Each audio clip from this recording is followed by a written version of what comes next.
sagrado. La procesión comenzó en la capilla Tañarandú y culminó en la barraca. Los miles de peregrinos marcharon juntos en el Garapé, iluminado con antorchas y más de 2000 candiles de apepú, conmovidos por la religiosidad popular.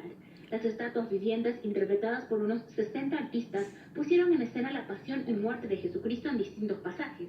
También estremecieron los corazones de los fieles. De temprano estuve acá. ¿No mucha gente?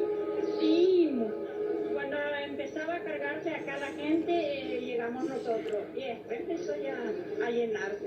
Dios mío. Excelente, espectacular. La verdad que este año fue excepcional, mucho más que años anteriores. Siempre vengo todos los años. Este año fue un espectáculo. Espectacular, cada año solemos venir una vez más.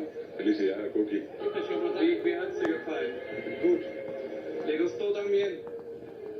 ¿Es la primera que viene? Sí, yo también, por acá sí. Eso